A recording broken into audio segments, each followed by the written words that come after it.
여러분 안녕하세요. 중국 서사이의 7주차 삼국지연의 10번째 시간입니다.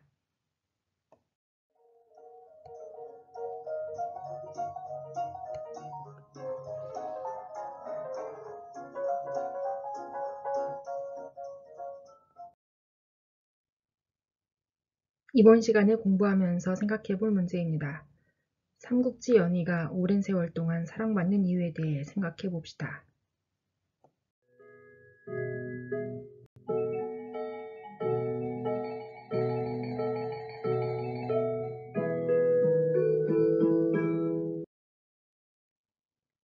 지난 시간에 제갈량이 여러 차례 위나라 정벌에 나섰다가 결국 뜻을 이루지 못하고 세상을 떠나는 것까지 배웠습니다.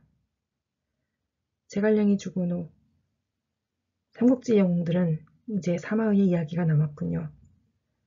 사마의는 총나라 군대가 철수하자 직위 해제를 당하고 병권마저 빼앗깁니다. 사마의는 부하 장수들과 인사도 하지 않고 조용히 집으로 돌아가지요. 한편 아버지 조비의 뒤를 이어받아 왕이 된 조예는 거대한 궁궐을 짓고 박림원을 만들어서 미녀들로 채운 뒤에 향락에 빠집니다.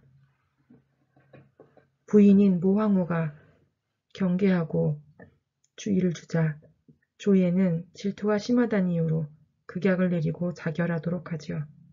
마치 자신의 아버지 조비가 자신의 어머니인 견황후에게 사약을 내렸던 것 같았습니다. 방탕한 생활을 하던 조예는 36살의 나이로 작고하고 맙니다. 황제 조예에게는 아들이 없었기 때문에 조카인 조방이 태자가 되어서 왕위에 오릅니다. 조예는 죽기 전에 조상과 사마이를 불러서 조방의 보좌를 부탁하였죠. 8살의 어린 나이로 조방이 위나라 3대 황제의 자리에 오르고 막 태후가 된 곽태후가 수렴청정을 하게 됩니다.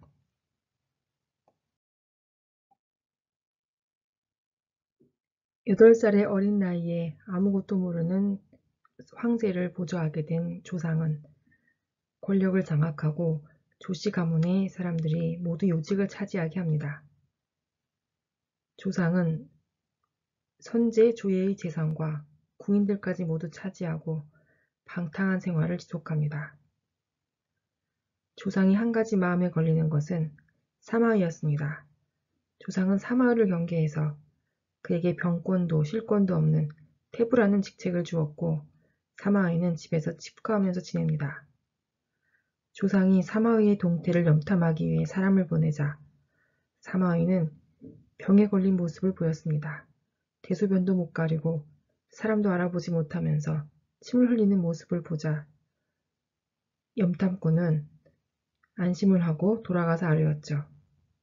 심지어 뜰에서는 관을 짜는 상황까지 보여주었군요. 조상은 크게 안심을 하고 천자와 신하들을 모두 데리고 사냥을 떠납니다. 사마의는 이때를 틈타서 군대를 이끌고 궁궐로 들어가 곽태후를 위협하여 역적인 조상을 토벌하라는 조서를 받아냅니다. 사냥터에서 곽태후의 조서를 받은 조상은 크게 놀랍니다. 사마의는 조상의 병권만 회수할 테니 조용히 낙양으로 돌아오라고 회유하였습니다.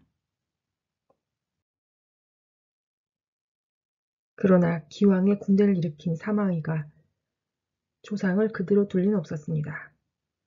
사마의는 조상과 친한 환관을 매지라고 고문해서 조상과 그의 수하 장수들이 역모를 꾸몄다는 거짓 자백을 받아냅니다. 그리고 그 거짓 자백에 근거해서 조상과 그의 수하 장수들 조씨 일족을 모두 잡아들여 죽이고 삼족을 멸하는 대대적인 숙청을 자행합니다. 조씨 종친들을 모두 멸문시킨 후에 실권을 장악하게 된 사마의는 황제와 다름없는 구석의 지위에 오르고 72세의 나이로 별세하지요. 그리고 그의 두 아들 사마사, 사마소 형제가 권력을 이어받습니다.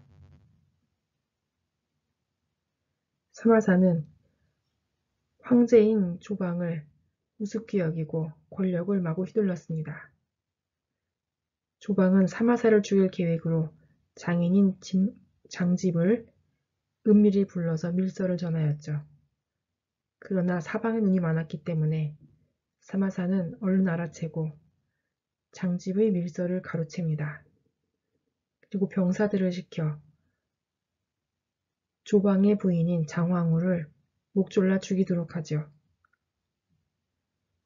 사마사는 곽대우를 위협하여서 조방을 폐위시키는 조사를 받도록 하고 조방을 폐위시킨 후에 조모가 위나라 제4대 황제에 오르도록 합니다.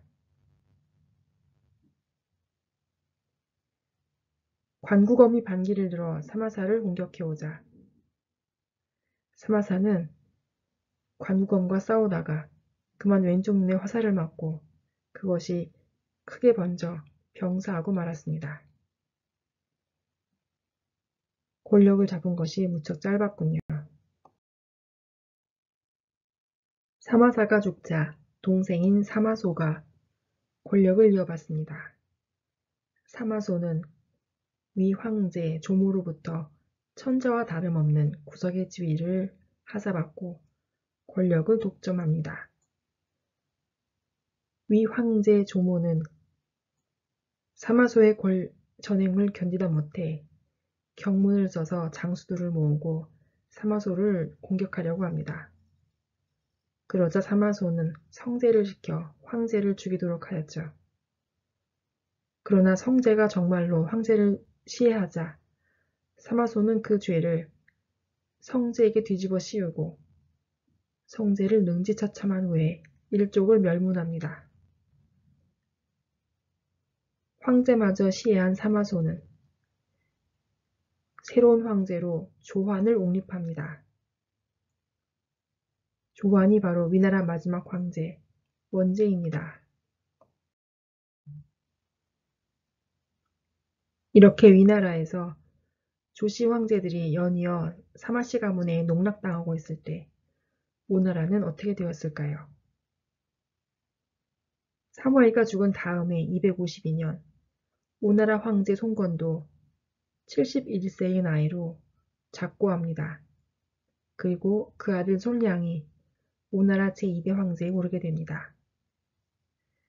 손량이 아직 나이가 어리자 당시에 손씨 가문의 대표격인 손침이 권력을 전형하게 되죠. 손량은 장인인 전기를 불러들여 손침을 죽일 계획을 논의하였습니다. 그러나 계획을 아래챈 손책이 전기 집안을 몰살하고 손량마저 폐위시켰죠. 그리고 손휴를 새 황제로 옹립합니다. 두려운 것이 없는 손침은 왕위를 찬탈할 계획을 세우고 장포에게 이를 의논했습니다. 장포는 또다시 황제를 폐위시킨다는 것은 있을 수 없다고 생각하고 황제 손유에게 이 일을 밀고 하여서 대책을 세우게 하였죠.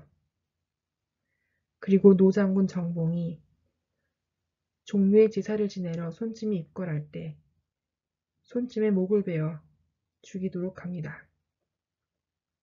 손유는 손침의 집안을 몰살하고 잘못된 제도를 다시 정비합니다. 오나라에서도 어린 황제들에 이어 권력을 전형하는 현상이 계속 발생하고 있군요.